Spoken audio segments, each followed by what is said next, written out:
नमस्कार मित्रांनो. Equity India pro या आपल्या आवडत्या यूट्यूब चॅनलवरती मी आपले स्वागत करतो. मी आज पुन्हा आपल्यासमोर एक नवीन धमाकेदार स्टॉक आणलेला आहे. हा स्टॉक जो मी तुम्हाला देणार आहे तो साधारण टेक्स्टाईल इंडस्ट्रीमधला स्टॉक आहे आणि हा खूप धडाकेबाज स्टॉक दिसतो आहे आणि त्याची पुढची वाटचाल ही खूप चांगल्या प्रकारची होईल असं मला दिसत आहे. तर तो कोणता स्टॉक आहे तो आता आपण पाहूयात. त्या स्टॉकचं नाव आहे KPR mills. KPR Mills is engaged in one of the largest vertically integrated apparel manufacturing companies in India. The company produces yarn, knit fabric, ready-made garments and wind power. म्हणजे ही कंपनी जी कुठल्या प्रोडक्शनमध्ये आहे तर यान, नीट फॅब्रिक आणि readymade गार्मेंट्सच्या आणि wind पॉवरच्या प्रोडक्शनमध्ये ही company आहे. आता आपण थोडक्यात या कंपनीचं वेबसाईटवर जाऊन बघूयात. वेबसाईटवरती साधारण आपल्याला समजतं की ओव्हरऑल कशा प्रकारची कंपनी आहे. तर KPR मिल्स फॅशन, त्याच्यानंतर ऑर्गॅनिक ॲपल्स इंटरनॅशनल ऑपरेशन्स त्याच्या आहेत. 36 वर्षाचा एक्सपिरियन्स कंपनीचा आहे. One of the largest vertically integrated garment production facility, consistently ranked amongst top 500 companies India. Company 500 कंपन्यांमध्ये ही सगळ्यात टॉपची कंपनी आहे. Spinning, knitting, processing, garments, yarn product, त्यानंतर fabric, high quality knits garments, men, woman and चिल्ड्रनसाठी, शुगर, व्हाईट शुगरमध्ये पण आहे. म्हणजे ही कंपनी अशी वेगवेगळ्या याच्यामध्ये ही कार्यरत आहे.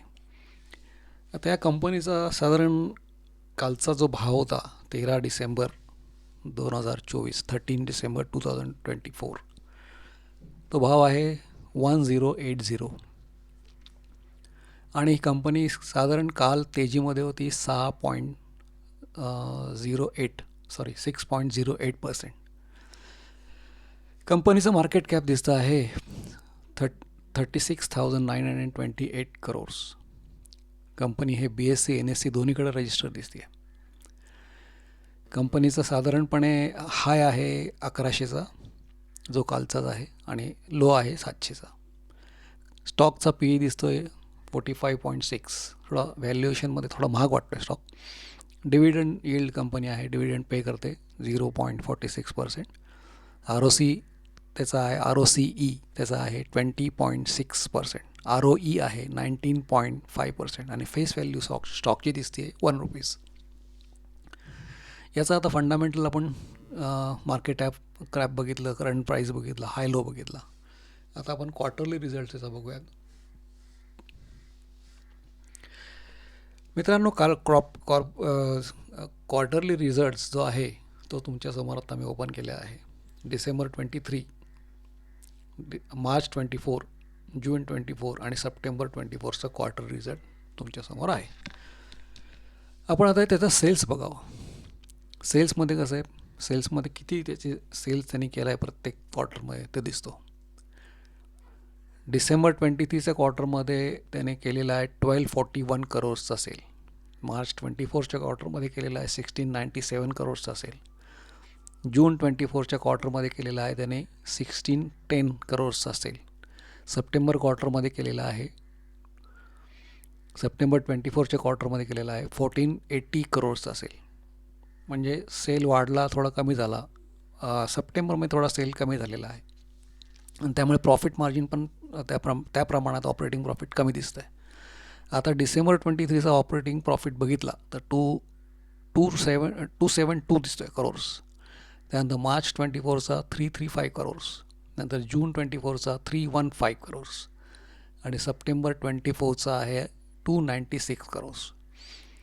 तसंच ऑपरेटिंग मार्जिन पर्सेंटेज जर बघितलं तर 23ला 20%, मार्च 24ला 20%, जून 24ला 20% आणि सप्टेंबर 24ला 20%. म्हणजे ऑपरेटिंग प्रॉफिट मार्जिनमध्ये तो पर्सेंटेज वाईज बघितलं तर तो मेंटेन करतो आहे. आता आपण त्याचा इयरली जो YOY म्हणजे इयर टू इयर त्याचा जो आहे मार्च 22 ते मार्च 24चा त्याचा आपण साधारण ऑपरेटिंग प्रॉफिट बघूयात आणि सेल्स कसं आहे बघूयात, TTM पण बघूयात.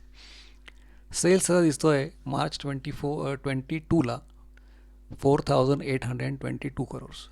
नंतर मार्च 23ला 6,186 करोड्स.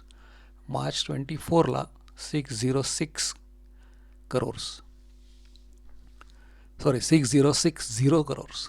आणि TTM त्याचा दिसतोय 6028 करोड्स.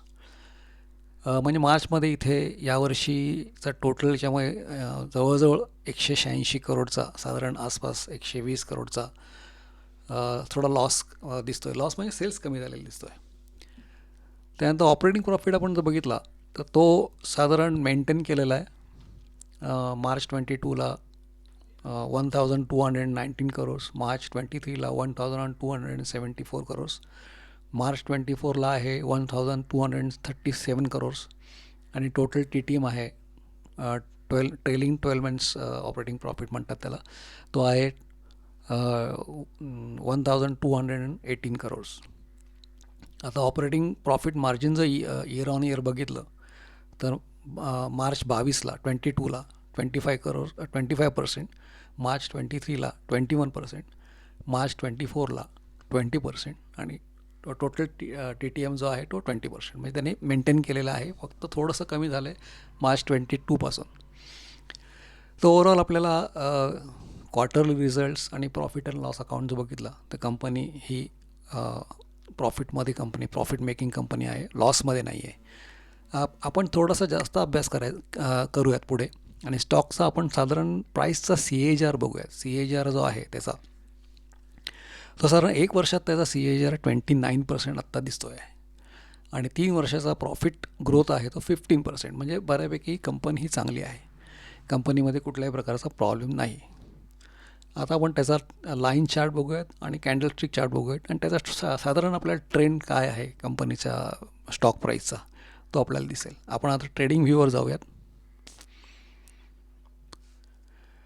ट्रेडिंग व्ह्यू साईटवर मी आलेलो आहे. KPR मिल्स तुमच्यासमोर आता एक दिवसाचा चार्ट दिसतो आहे. 1080 ही 13 डिसेंबर 2024ची प्राईस दिसते आणि स्टॉक तेजीमध्ये आहे 6.08%. एवढं प्रॉफिट किंवा रिटर्न्स हे इन्व्हेस्टर्सला त्यांनी एका दिवसात मिळवून दिलेले दिसतात.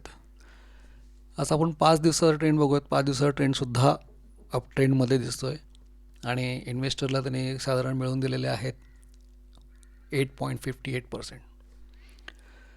1 वर्षाचा बघूयात. 1 वर्षाचासुद्धा त्याचा ट्रेंड चांगला आहे आणि हायर लो करत तो वरती चाललेला आहे, वरच्या दिशेने चाललेला आहे.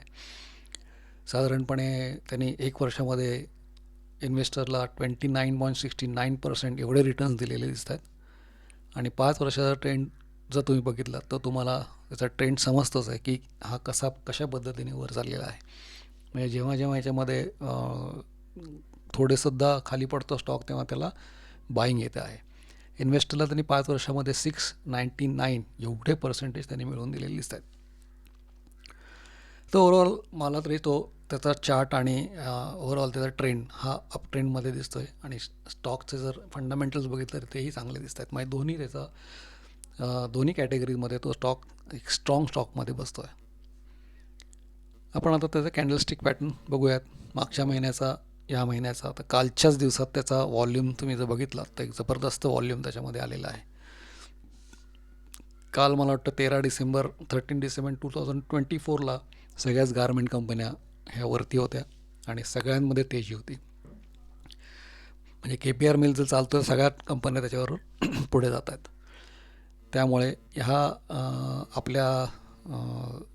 आपला जो पॅरामीटर आहे की EMA 200 मुव्हिंग ॲव्हरेजेस जो आहे त्याच्यावरती हा ट्रेड करतो आहे आणि पिवोट फिबोनाची त्याप्रमाणे त्यांनी R1 R2 आणि R3 क्रॉस करून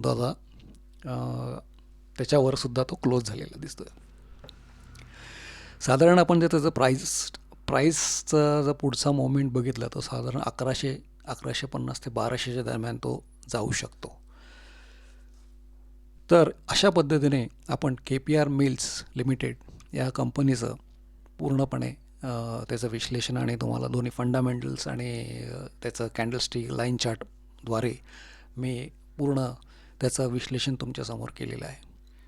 तर कंपनीमध्ये पैसे गुंतवायचे की नाही हा सर्वस्वी तुमचा डिसिजन असणार आहे. मी सेबी रजिस्टर ॲनालिसिस नाही, त्यामुळे मी तुम्हाला हा ॲडवाईस देऊ शकत नाही की तुम्ही पैसे गुंतवा की नाही. तुमच्या फायनान्शियल ॲडवायझरला तुम्ही विचारा आणि त्याच्याप्रमाणे तुम्ही त्याच्यामध्ये पुढचा डिसिजन घेऊ शकता. तर मित्रांनो, आपला आजचा हा व्हिडिओ आपल्याला कसा वाटला हा तुम्ही कॉमेंटद्वारे मला जरूर कळवा. त्याच्यानंतर आपलं जे इक्विटी इंडिया प्रो हे चॅनल आहे, यूट्यूब चॅनल आहे, ते तुम्ही लाईक करा, सबस्क्राईब करा आणि मित्रांबरोबर जरूर शेअर करा. धन्यवाद.